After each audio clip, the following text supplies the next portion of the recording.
Everyone knows the PlayStation 2 Titan roster: God of War, Silent Hill 2, Shadow of the Colossus, Metal Gear Solid 3.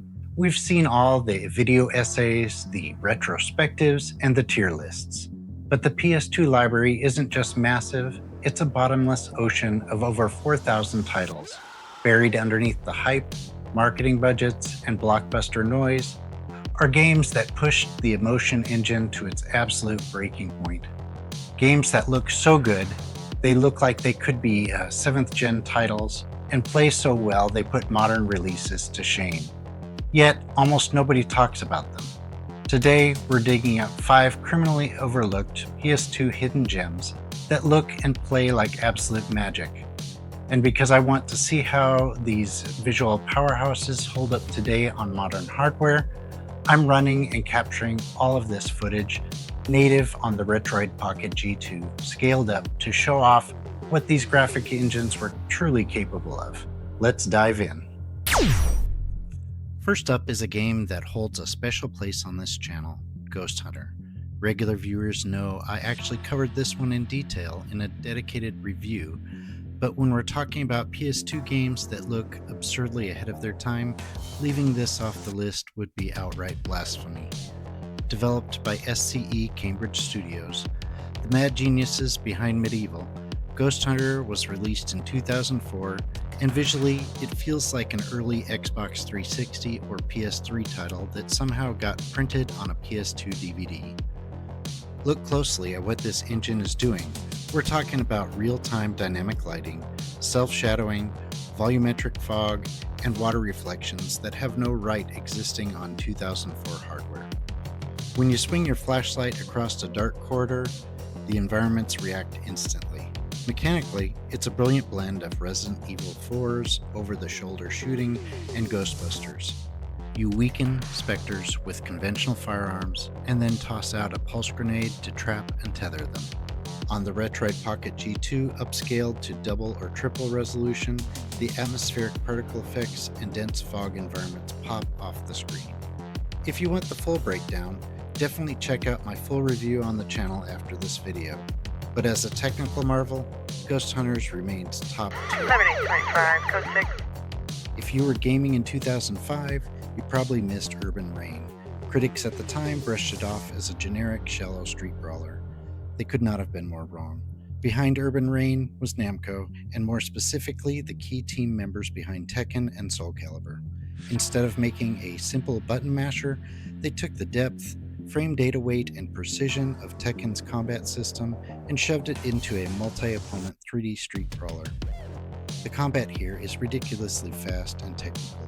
You have a limb targeting system where you can systematically break down an opponent's head, torso, or legs to change their combat effectiveness.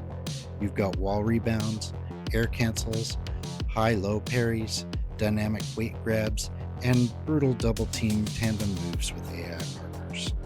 And the punchline, it runs at a rock-solid, locked 60 frames per second. The character models are razor-sharp and the animations carry immense physical weight. And I play this one on MU Core X on the Retroid Pocket G2 with little to no lag. It plays like a modern arcade brawler, and it's mind-blowing that Namco let this franchise die. Our third game has one of the most brilliant, creative, artistic hooks in video game history. This is Blood Will Tell. You play as Hayaki Maru, a samurai who was cursed at birth. 48 of his body parts were stolen by fiends and demons.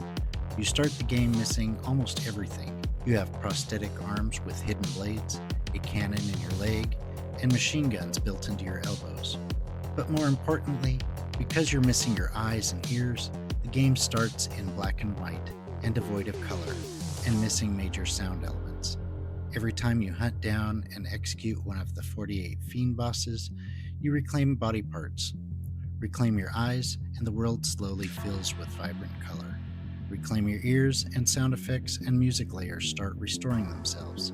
Reclaim your arms, and your sword combinations physically change and become more fluid. It's an incredible gameplay loop where the game literally builds its own audio-visual presentation as you progress through the game. Combined with deep hack and slash combat and massive boss encounters, Blood Will Tell is a masterclass in gameplay narrative integration that virtually no one talks about today.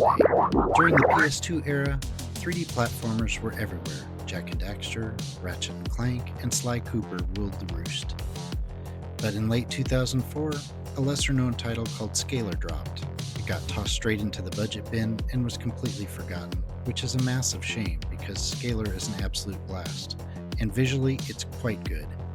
You play as a kid transformed into a chameleon who can morph into 5 distinct elemental creatures, each with totally different movement tech, attack sets, and traversal mechanics. But what sets Scalar apart visually is its speed and color palette. The game features fast, rail-grinding vine sequences that feel like a mix of Sonic Adventure and Ratchet. The environments are packed with bioluminescent flora, neon-drenched landscapes, and a huge draw distance. Because of its stylized, vibrant aesthetic, Scalar scales up to modern resolutions cleaner than almost any game on the system. On the Retroid Pocket G2 display, those saturated neon greens, purples, and blues pop off the screen. It matches the top-tier platformers of the era in sheer fun, but somehow it remained a ghost. And now for our final game, we have The Red Star, a title with a real-life backstory as wild as the gameplay. Based on the graphic novel series, The Red Star takes place in an alternate universe in industrial Soviet Union, where the military power is fueled by dark magic and technology. It was fully completed by the developer, Acclaim, in 2004, but right before it hit store shelves, Acclaim went bankrupt. The game sat locked away in a corporate vault for 3 years until it finally received a budget release in 2007, right at the very end of the PS2's life. And what a crime it was to hold this back, because mechanically it's pure brilliance. Red Star is a hybrid, half 3D beat 'em up, half full-blown arcade bullet hell shoot 'em up. 1 second you're stringing together melee combos, heavily shield blocks, and firearm juggles. And the next, the camera locks overhead while massive bosses rain thousands of brightly colored energy bolts across the arena. Because it came out so late in the PS2's lifespan, the engine is optimized to perfection. It runs at a locked 60 frames per second with heavy particle effects, sharp industrial sci-fi designs, and seamless character switching. When upscaled on the Retroid Pocket G2, the neon bullet patterns against the dark, gritty machinery look like a modern indie hit. The PS2 generation was a golden era for wild experimentation, custom graphic engines, and developers taking huge risks. Games like Ghosthunter, Urban Rain, Blood Will Tell, Scalar, and The Red Star prove that even 20 years later, this console's library still has incredible secrets waiting to be uncovered. Have you played any of these 5? What's your ultimate unknown PS2 hidden gem that deserves more love on YouTube? Let me know down in the comments. If you enjoyed this breakdown, drop a like, hit subscribe, and don't forget to check out my full review of Ghosthunter if you want an even deeper dive into that survival horror classic. Thanks for watching. I'll see you in the next video. Remember, stay retro.